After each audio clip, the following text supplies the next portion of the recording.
We'll start off with Vice President Kamala Harris, who held rallies in 3 different battleground states yesterday, speaking before crowds in North Carolina, Pennsylvania, and Wisconsin.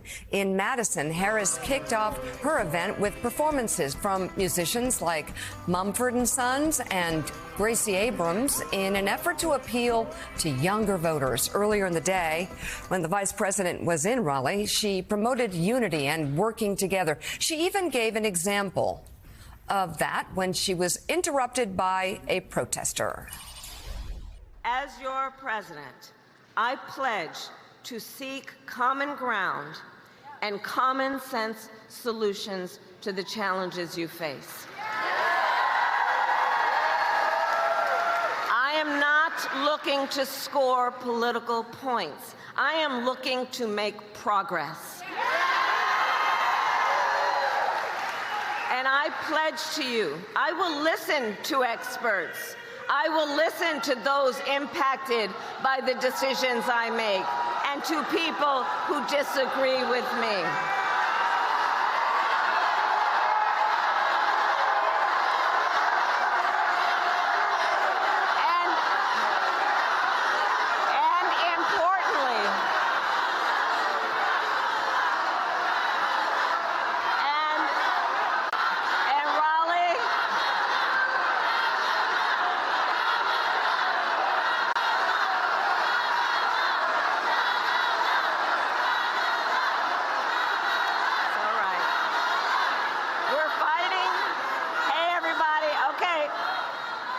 See, this is the thing, because we know we're actually fighting for a democracy. And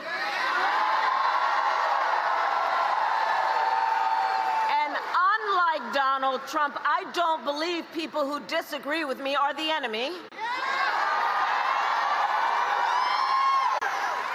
He wants to put them in jail. I'll give them a seat at the table.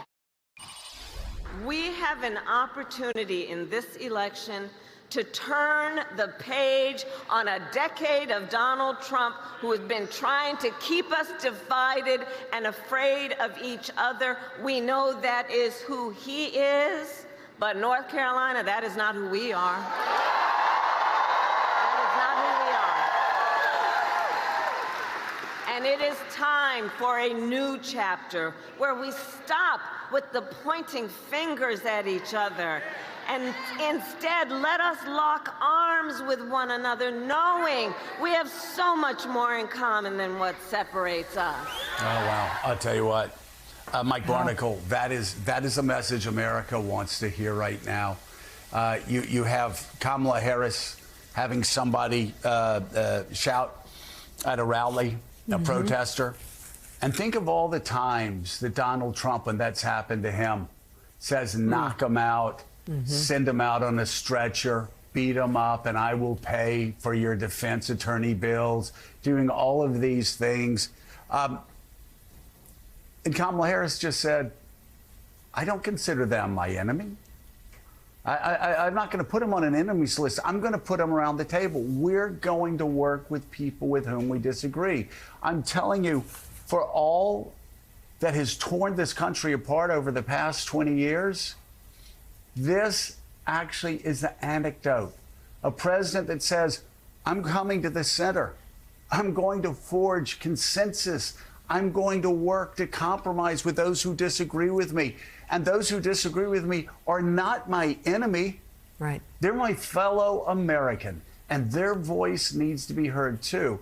Mike, I'm not sure when such a fundamentally decent message that could unite all Americans. I'm not sure when that became radical, but I will tell you, contrasted to Donald Trump's language, it's pretty dramatic. And it's exactly, I think, what most Americans want right now. Compromise, consensus, and a leader who believes we're all in this together. Joe, you've just outlined one of the great mysteries of this election, not just to me, I think, but to a lot of people. How is it that we are confronted with a choice between a woman, Kamala Harris, who is speaking common sense to the American public right now, talking about bringing people together, talking about bringing this country together that seems to be so divided, running against someone whose language and behavior would be abhorrent to any parent if they thought about his impact on their children. Maybe we're not thinking enough about the country and about the children of this country, our children, our grandchildren, in terms of who leads us. Who do we want leading us? Do we want a good example leading us, not just here in the country, but to the world? Or do we want the language and the behavior that we've seen evidenced by Donald J. Trump for decades now? And entrust him again with the presidency of the United States? Eddie, I don't know. I don't know the answer to why more people don't think about these things when they look and hear him. I don't either. There are fears, there are grievances. There's a sense that folk are losing their country. There's the divide between rural and urban, the divide between South and North, South and Northwest. The West. It's all of these divisions that, in some ways, are historic, Mike. But I'm not. I honestly am baffled, and I guess I should say it heightens my sense of anxiety and the anxiety in the country, because I think a lot of people in the country don't understand how we got here and why we are still here. Seems to me. You know, Mika, we had played off the top of the show after Donald Trump and people on another network feigned shock at a stray comment that Joe Biden made and then took back, and that Kamala Harris distanced herself from. He said that in his speech, attacked that. How could anybody be president if they divide America? And then we played what he said yesterday, and I just want our viewers to contrast what Kamala Harris said about a protester. I want people who disagree with me at the table. Talking about consensus, compromise, locking arms together as one nation, e pluribus unum, out of many, one. That's her closing message. And I thank God for that closing message, because we as a nation need to come together. We need to come together. But what did Donald Trump say yesterday? That the people running against him were corrupt, horrible people. That Joe Biden was the worst president ever.